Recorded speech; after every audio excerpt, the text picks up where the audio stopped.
Deməli, bugün başlayacaq sizdən üç bucaqlar mövzusuna.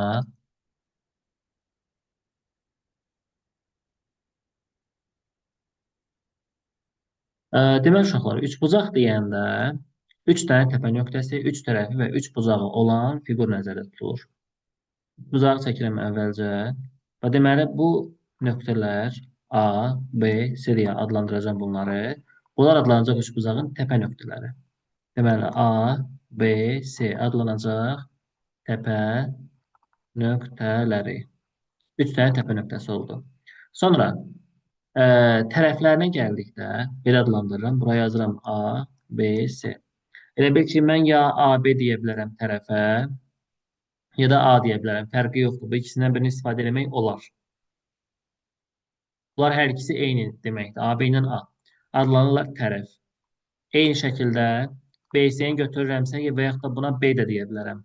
Bu da tərəf sayılır. Eyni şəkildə AC-ni götürürəmsə C də deyə bilərəm. Bunlar hamısı nələrdir? Tərəflərdir. Üçbucağın tərəfləridir.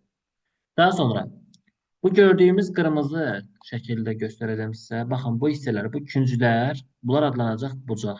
Bucağı adlandıranda ya bucaq A deyəcəyik, ya bucaq B deyəcəyik, ya bucaq C deyəcəyik. Və yaxud da bucaq A, B, C. Bu B bucağı deməkdir. Ortada hansı varsa hərf həmin bucağı ifadə edir. Bax, A, B, C.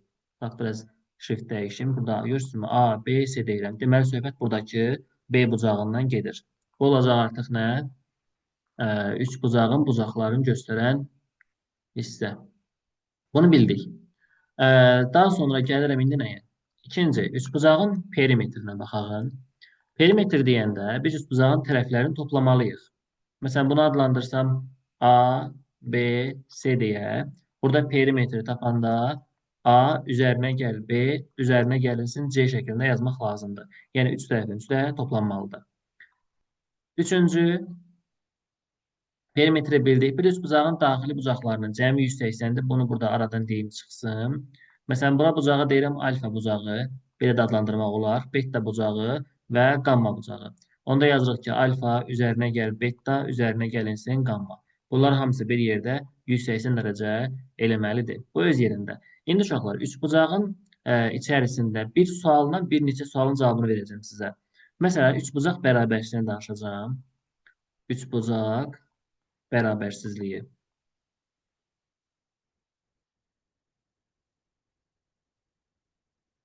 Bu üçbucaq bərabərsizliyinin biri bu ilk bölmədədir. Yerdə qalanları da sinuslar, kosinuslar teoremi keçəcəm növbəti dərslərdə.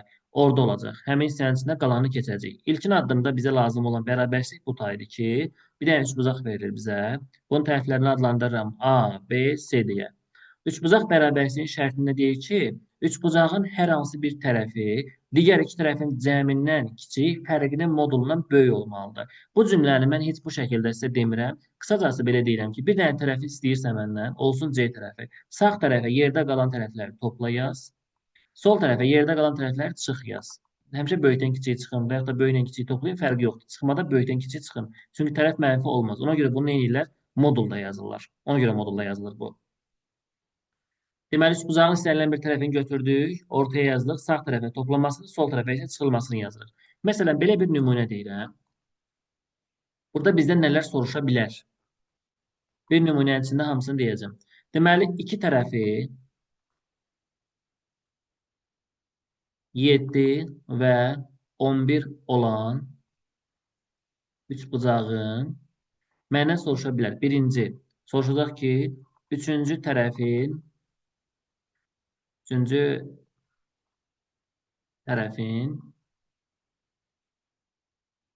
ən kiçik qiyməti bərabərdir.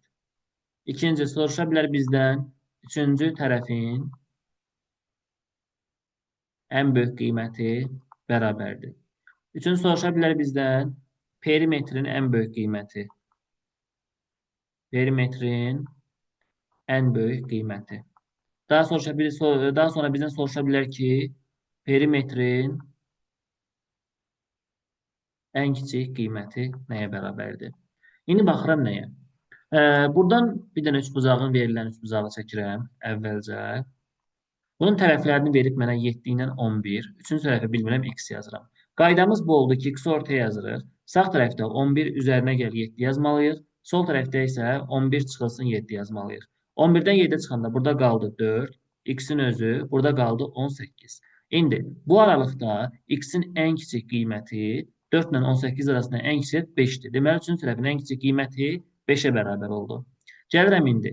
Burada X-in ən böyük qiyməti 4-dən 18-ə qədər ən böyük ədəd burada 17-dir. Tam qiymətlərdən söhbət gedir. 17 tam %75 də burayda ola bilər. Amma tam qiymət yəni təkcə 17-dən özünü götürməliyəm. Deməli, bu aralıqda ən böyük qiymət 17-yə bərabər oldu. Daha sonra Axşamınız xeyir. axşamın xeyir. Perimetrin ən böyük qiyməti desə, perimetrin tərəflərin cəmidir. Mən bu üç bucaqda, lap oxşayır, burada yazıram şəkillə çəkeyim, qırmızı ilə. Tərəflərimiz 7 idi, 11 idi. Ən böyük qiyməti 17 tapmışam. Bura 17-ni yazmalıyam. Bu üçün toplamalıyam. 17 üstə gəl 7, 24 üstə 11 gələndə perimetrin ən böyük qiyməti 35-ə bərabər oldu. Perimetrin ən kiçik qiymətidir. Üçbucağı çəkdim. Tərəfləri 7 idi, 11 idi. Ən kiçik qiymət burada 5 olmuşdu. Həmin 5-i buraya yazıram. Bunları toplayanda 23 eləyəcək. Deməli, perimetrin ən kiçik qiyməti 23-ə bərabər oldu. Bu getdi. İndi baxağın tərəflə bucaq əlaqəsinə. Tərəf, bucaq münasibəti yazıram qısaca.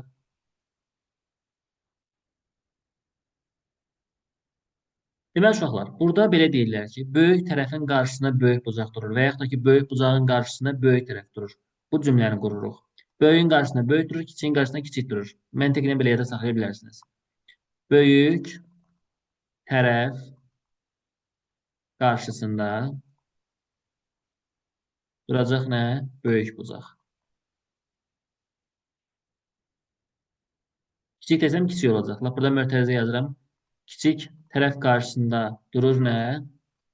Kiçik bucaq. Bunu belə də sizə izah edə bilərəm. Silinən qələmlə yazıram bura əvvəlcə. Məsələn, bu üç bucaqdır. Bunu qoydum qırağa. İndi, buradakı bucağımız, məsələn, deyərim ki, bir 46 dərəcədir. Tutalım ki. Bunun qabağında duran tərəfimiz, həmən 46 dərəcənin qabağında duran tərəfimiz, baxın, bu qırmızı yerdir. İndi mən nə edirəm? Bucağı genişləndirirəm, böyüdürəm bucağı. Fikir verirsiniz. İndi mən burada bu 46 dərəcə bucağı böyüdürəm. Böyüdündə bu şəkildə olacaq. Bucaq genişləndi. Düzdürmü? Olsun beləsinə. Artıq o 46 yox, tutalım gəldi, oldu burada bir 87 dərəcə. Tutalım ki. Onda görürsənmi, bucaq böyüdükcə qabağındakı tərəf də böyüdü. Baxın, bu hissəni görürsünüz. Bu yaşıl yer nə olacaq deməli? Böyük bucağın qarşısına tərəf böyük durdu, kiçiyin qarşısına kiçik durdu. Bu o deməkdir. Aydın oldu yəqin ki, hər kəsə. İndi gəlirəm nəyə? Bəli. Bunun müqayisəsinə gəldikdə, misallar bizə nə formada düşür? Əvvəlcə misal tipindən birincisini yazıram. Bizə 3 bucağı verir. Tərəflərini verir, məsələn, 7, 13, burada yazaq ki, 14. Deyir ki, burada alfa, beta, qammanı müqayisə edin. Mən nə etməliyəm? Baxıram, ən böyük tərəfimiz burada 14-dür. 14-ün qabağında duran kimdir? Beta. Deməli, beta bucağı ən böyük bucağıymış. Sonra gəlirəm nəyə? Digər böyük tərəfimiz 13-dür. 13-ün qabağında duran bucağımız alfadır. Betadan sonra alfanı yazmalıyam. Ən sona da qalacaq nə? Qamma. Bu oldu nə? Bizim bu tərəflər veriləndə bucaqların müqayisə olunması.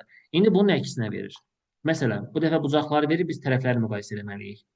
Tutalım ki, yazıram bura 70, bura yazıram 60, bura yazıram 50.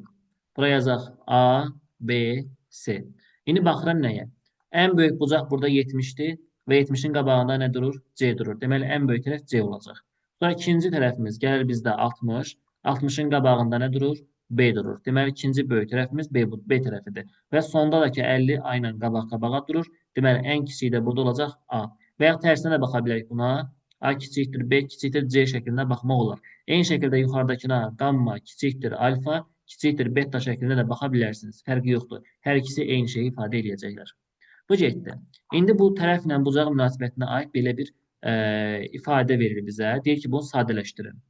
Məsələn, burada yazır bucaqları alfa, beta, qamma. Tərəfləri də adlandıraq A, B, C şəklində. Burada bizə yazır ki, alfa böyükdür qamma, böyükdür beta olarsa, Bizə modulda bir ifadə verir. Deyir, bunu sadələşdirin. A çıxılsın, C çıxılsın, B çıxılsın, A üzərinə gəlinsin. e, C çıx, B plus A bərabər sual. Bunu sadələşdirmək lazımdır. Birinci növbədə biz moduldan çıxartmaq üçün A-nın yoxsa C-nin böyük olduğunu bilməliyik. Bunu da bilmək üçün hara getməliyik? Üçbucağın içərisinə. Alfanın qabağında kim durur görək? Alfanın qabağında C durur. Deməli, ən böyük tərəfimiz C tərəfmiş. Bura yazdım. Sonra baxıram qamma. Qammanın qabağında burada nə durur? B bucağı. Daha doğrusu B tərəfi durur. Deməli, ikinci ən böyük tərəfimiz B imiş. Və sonda bettanın qabağında durur kim? A. Burada yazıram A. Mən artıq müqayisə üçün hərflərin qiymətlərini bildim. Yəni C böyükdür B, böyükdür A. Bunu bildik. İndi artıq biz modulların ifadələri çıxarda bilərik rahatlıqla. Nə edəcəm? İndi birinci tərəfə baxıram. A ilə C-ni müqayisə eləsəm, görürəm ki, C A-dan böyükdür. Buradan avtomatik görünür də. Lap bunlara qiymət yaz. 4-ü üç gözündən yaz, yoxla. 4 2-dən böyükdür. Onda yerləri dəyişməlidir. Olmalıdır C çıxılsın A. Çıx. B ilə A-nı müqayisə edəsəm, B A-dan böyükdür. Deməli, bu olduğu kimi qalacaq burada. B böyükdür A olduğuna görə B çıxar qalır. Üzərinə gəl. C ilə B-ni müqayisə edəsəm, C B-dən böyük. Deməli, bu da olduğu kimi qaldı. Və sonda plus A var.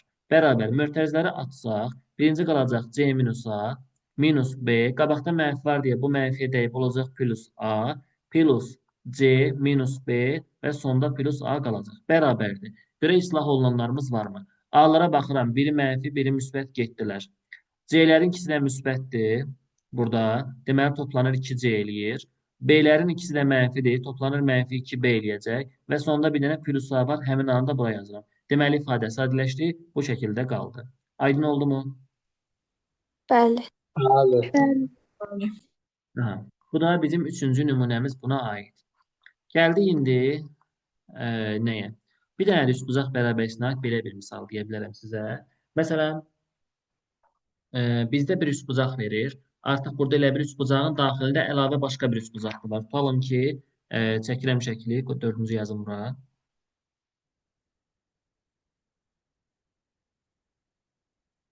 Beləsinə bir üçbucaq var. Bir aşağıda, biri yuxarıda. Adlandıraq bunları.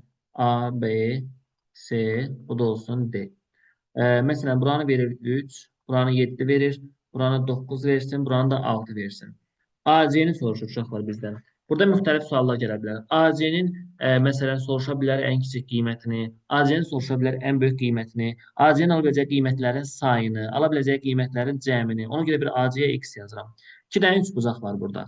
Biri var bu yuxarıdakı sarı üçbucaq. Əvvəlcə bu üçbucağı həll etmək lazımdır. Üçbucaq bərabərsizliyi ilə. X yazıram.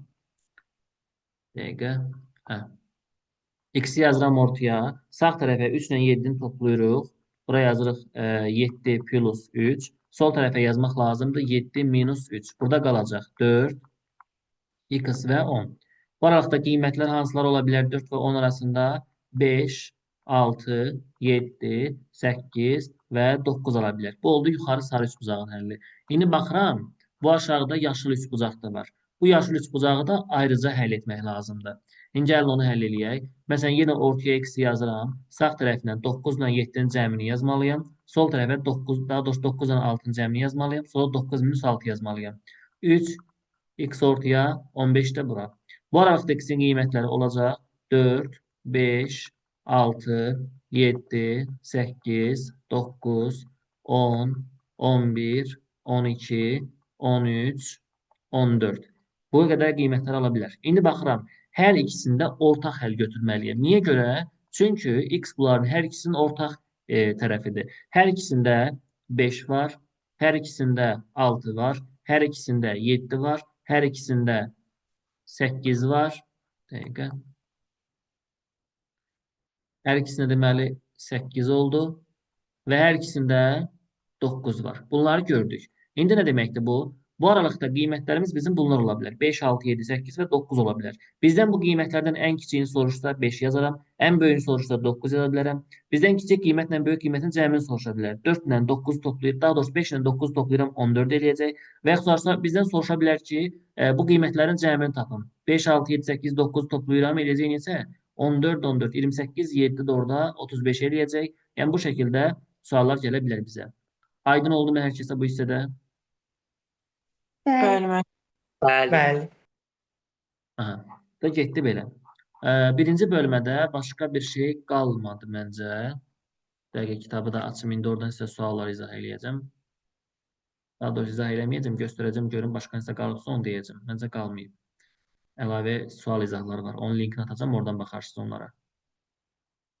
Deməli, bunları dedim tərəflə bucaq münasibətdir. Perimetr məsələsini dedim. Bu sualı izah elədim. 9-u 11 tipli izah eləmişəm. Burada çox sual yoxdur onsuz da. Bir dənə bu 22 var. Ona baxarıq. Bu şəkillərdən qorxmayın. Əvvəli söz yığınıdır. Burada üç bucaqdır. ABC-ni birləşdirərsiniz. Burada üç bucaq alınacaq. Tərəfləri qeyd edin. Yenə üç bucaq bərabərsizliyidir. Kiçik böyük temasıdır. Yaza bilərsiniz. Perimetr deyəcək. Tərəfləri toplayırsınız. Kiçik 26-dan götürürsünüz. Bunlardan belə deyim sizə. Bu sualların hər birinə aid bu tipli sualların izahları var. Link formasında. Mən onu sizə göndərəcəm. Vaxtımız getməsin əlavə burada. Keçirəm indi bu qədər. Digər hissəsini izah eləməyə. Üç bucaqların ikinci bölməsinə. Yazıram indi median, tənbölən və hündürlük. Median. Birinci mediandan danışacağım, sonra digər sırayla o birilərindən də danışarıq.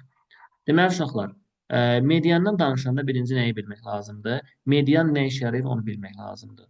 Medianın qarşısına nə işə yaradığını yazıram. Median təpədən qarşı tərəfə çəkilir. Qarşı tərəfə çəkilir və çəkildiyi tərəfi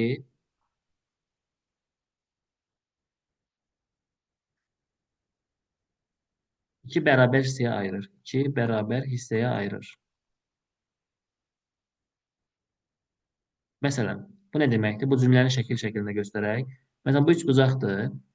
Üç bucaqda bir dənə median çəkirəm və yuxarıdan aşağı çəkdim median. Median gəldi nədir? Çəkildiyi tərəfi yarıya böldü. Yəni, buradakı bu hissə ilə bu hissə bir-birinə bərabər oldu. Bu olacaq artıq medianın əsas xassəsindən biri.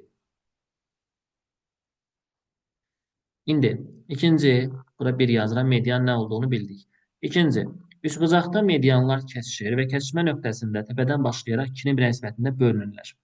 Deməli, buradan yazıram ki, üçbucaqda medianlar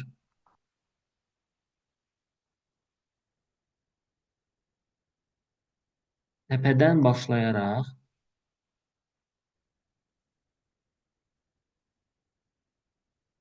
kəsişdiyi nöqtədə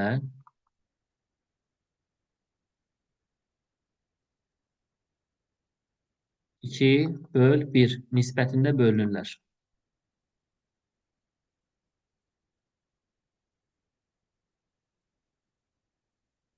İndi bu cümlənin şəkil formasında izahına baxaq. Deməli, üç bucaq çəkirəm. Üç bucağı adlandırsaq, A, B, C üç bucağı. Bunun mediallarını çəkirəm. Əvvəlcə çəkəyim. A olsun bura. A, K medianı. Median gəldi. Bu hissəni yarıya böldü. Yəni, BK ilə KC bir-birinə bərabərdir. Medianı ya sözlərlə yazırlar ki, BK bərabərdir KC və yaxud da belə xətlə göstərirlər. Xətlə göstərəndə də bilin ki, söhbət mediandan gedir. Çəkirəm indi digər medianı. Bu olsun B, D medianı. Gəldi bu hissəni bərabər hissələrə ayırdı. Yəni, burada AD ilə DC bir-birlərinə bərabər oldular. Çəkən indi üçüncü medianımızı. Üçüncü medianı da çəkəndə bunların hamısı gəldilər, bir nöqtə kəsişdilər. Bu da olsun C, bu da Y olsun. Y nöqtəsinə gəlib buranı bərabər hissələrə ayırdı. Bunların kəsişmə nöqtəsinə, yəni bu ortaya bir dənə deyək, F nöqtəsi. Olsun belə. Kəsməni adətən o ilə işarə edirlər. Eybi yox, indi o yazdı, F yazdı, getdi. İndi uşaqlar, yuxarıdakı cümlənin mahiyyəti nə idi? Yuxarıda yazmışıq ki, təpədən başlayaraq ikinin bir nisbətində bölünürlər. Təpə haradır? A nöqtəsi. Buradan başladım. Yəni, buradan düz F-ə qədər məsafəmiz 2x-dir. Yəni, 2-nin F-dən K-ya da 1x-dir. 1-ə nisbəti. Bax, bu deməkdir. Təpədən başlamalısan. Bu ortalıqdan başlamaq olmaz. Təpədən başlamaq lazımdır. A-dan F-ə qədər 2 nisbətindədir. F-dən də K-ya qədər 1 nisbətindədir. Eyni şəkildə B-dən başlasam, B-dən F-ə qədər artıq hərfi dəyişməliyəm. 2y nisbətində olsun. Bu F-dən D-yə qədər də 1y nisbətində olmalıdır. Yenə təpədən başlayıram, gəlirəm C-dən. C-dən F-ə qədər deyirəm 2A. Burada F-dən Y-yə qədər də deyə bilərik biz 1A. Bu hissə hamıya aydındırmı? Bəli. Bəli. Bunu bildik. İndi uşaqlar, burada nisbətlər verəcəm mən sizə. Baxaq görək hansı nisbət hansına bərabərdir, yəni qiymət olaraq. Yazır burada AK-nın nisbəti AF-ə bərabərdir. Sonra məsələn AF-in nisbəti olsun AK-ya. Tərsinə soruşuram bir dəfə. Məsələn deyirəm ki, burada FK-nın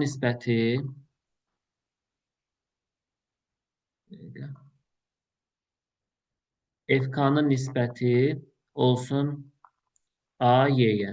Ya daha sonra AF-ə. Sonra məsələn olsun YF-in nisbəti olsun YC-yə. Bunların hamısı bir-bir baxaq görə nəyə bərabərdir?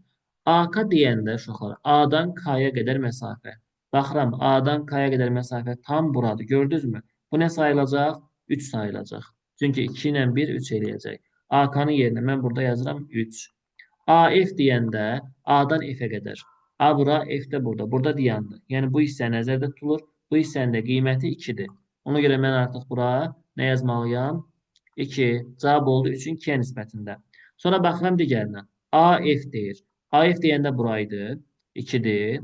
Düzdürmü? AK da deyəndə ümumidir. Bu dəfə tərsi olacaq. 2-nin 3-ə nisbətində. Yəni AF-in məsafəsi 2-dir. AK-nın məsafəsi 3-dür.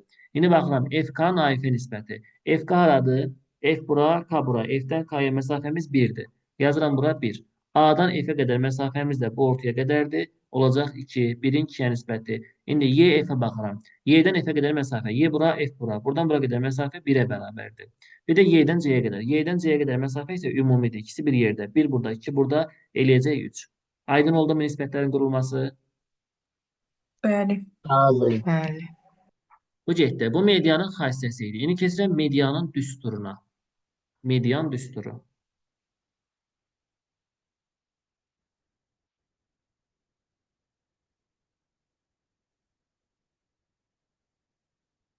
Doğru, median düsturuna gəldikdə, üçbucağın əvvəldə bir dənə çəkəyin mediandan hər hansı birini adlandıraq buranı A, B, C. Məsələn, C tərəfinə çəkilmiş median axtarırıq. Bax, bunu rəngini dəyişim.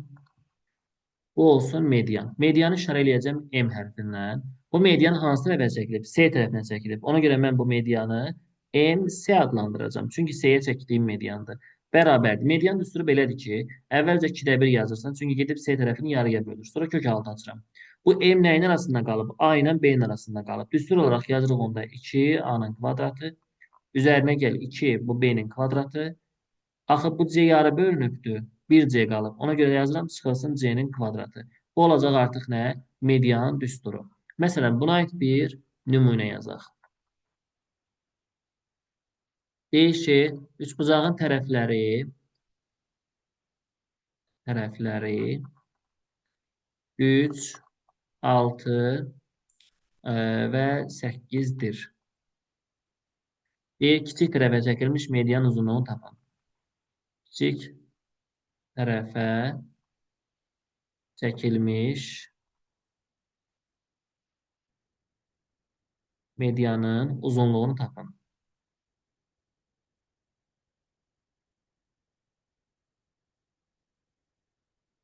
Bu nə deməkdir? Deməli, mən üçbucağı çəkdim əvvəlcə. Gözümüz görsün də. Tərəfləri adlandırıram. Bura 3-dür, bura 6-dır, bura 8-dir. Kiçiyə çəkilmiş median deyəndə mən gətirirəm, xətti çəkirəm kiçiyə doğru. Bax, bu x soruşur bizdən ki, nəyə bərabərdir? Yazıram onda həlli gələndə x-in kvadratı bərabərdir. X-in kvadratı nə idi? X bərabərdir 2-də 1, 2-də 1. Vurulsun kök altında. İndi nə edəcəm mən? Bu qırmızı nəyin arasında qalıb? 6 ilə 8-in aralığında qalıb. Onda yazmalıyam mən bura 2 vurulsun 6-nın kvadratı. Üzərinə gəl. 2 vurulsun 8-in kvadratı. Ən sonda çıxılsın 3-ün kvadratı. Bunu həll etsəm hazır cavab ortaya çıxmış olacaq. Yazıram onda 2-də 1. Kök altında 6-nın kvadratı 36. 2-yə vurdum. Oldu burada 72. Üzərinə gəl. 8-in kvadratı 64. 2-yə vurdum. Oldu burada 128 və çıxılsın 9. Bu da bərabərdir. 2-də 1 kök altında. Bunları toplayanda neçə edir? 128 ilə 70 toplayanda 198, 200. 200 ilə 9 çıxanda 191 oldu. Cavab olacaq 2-də 1 kök altında 191. Aydın oldu mu? Bəli. Bəli. Bəli. Bəli. Bu belə. Sonra nə deyək? Medianla bağlı danışdıq. İndi keçəyin tənbölənə.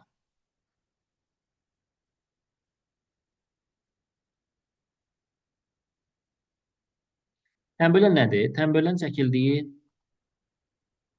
təpə nöqtəsindən həmin bucağı yarıya bölür. Deməli, çəkildiyi təpədən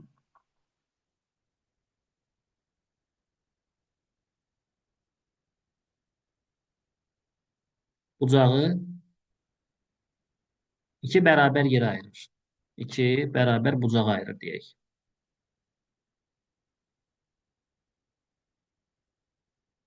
Məsələn, bu üç bucaqdır. Buradan hər hansı bir tənbölən çəkirəm. Tənbölən çəkildiyi tərəfdə işimiz yoxdur. Tərəflə bizim işimiz olmayacaq. Bucaqlara baxıram. Buradakı bu qırmızı bucaqlar bir-birlərinə bərabərdir. Məsələn, bura alfadırsa, burada alfadır.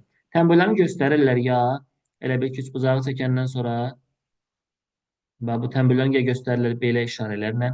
Ya içinə bunun nöqtə qoyurlar bu şəkildə, ya da belə xətt qoyurlar. Yəni, bu şəkildə göstərirlər tənbölənin olub-olmadığını. Bu getdi. Tənbölənin xassəsi var. Bir də var onun düsturu. Birinci xassəsinə baxıram. Buraya yazıram xassə. Deməli, burada bu tənböləni çəkdik. Tənbölən olduğunu bilmək üçün bu işarələri mən buraya qoyacağam. Bura belə yazdım. Getdi. Bunun tərəflərini adlandırsaq, buraya yazıram A, buraya yazıram B, buraya yazıram M, burada yazıram N. Tənbölün əsas xassəsi odur ki, alt-alta nisbətləri bərabərdir. Yəni, A-nın M-ə nisbəti, B-nin də N-ə nisbəti olmalıdır. Yazıram ki, onda burada A bölünsün M bərabərdir, B bölünsün N. Bundan daha çox istifadə olunur. Bunu unutmayın. Xassədir bu.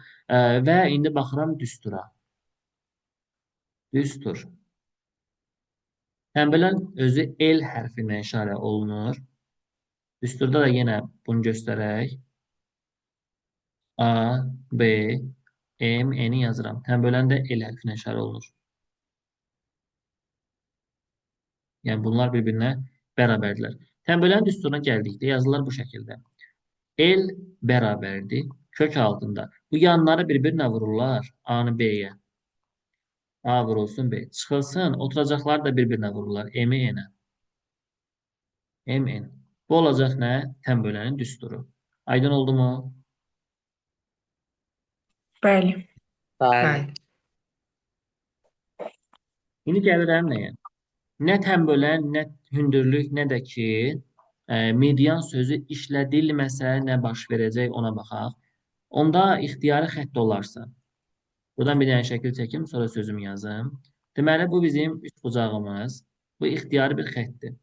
Deməli, x-in adı nədir burada? İxtiyari bir xətt. İxtiyari bir xətt olsun. Onda bu zaman biz ixtiyari xətti hesablaya bilməyəcəyik. Nə tənbölənlə hesablaya bilmirəm, nə də ki, medianla hesablaya bilmirəm. Onda mən bunu hesablamaq üçün Stuart düsturu var. Deməli, o zaman istifadə olunur nədən? Stuart düsturundan.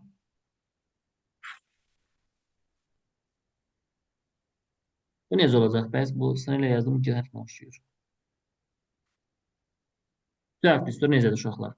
Deməli, üç bucağı çəkirəm əvvəlcə. Stuart düsturunu göstərim sizə. Buradan çəkilən xəttin adını bilmirik.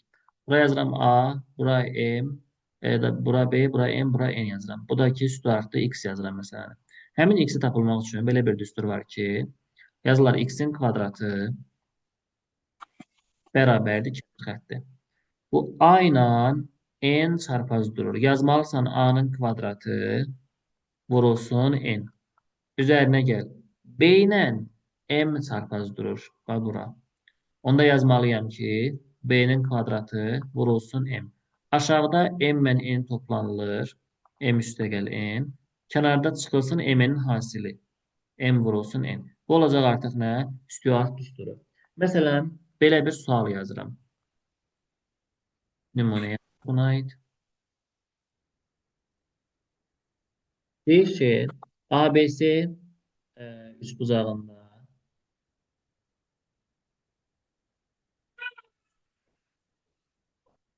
yəni üçbucağı çəkim. Bura məsələn yazıram 6. Bax, burada olsun 6. Bura yazıram 4. Bura yazıram 5. Bu da hər hansı bir ixtiyari xəttdir. Deyir, X parçasının uzunluğunu tapın. X parçasının uzunluğunu tapın.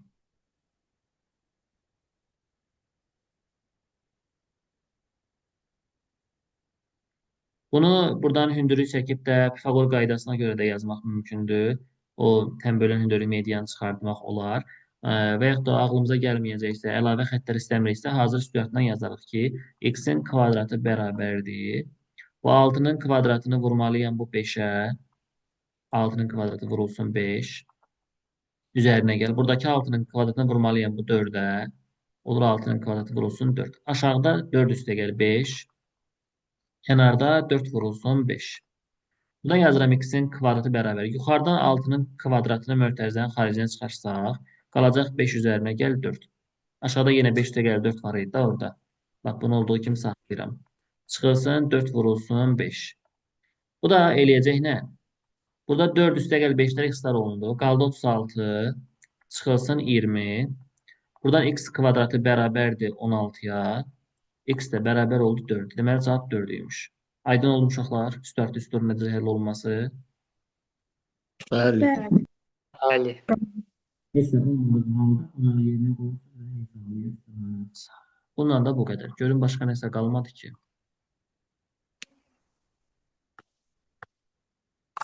Testimizin sayı çox az olacaq.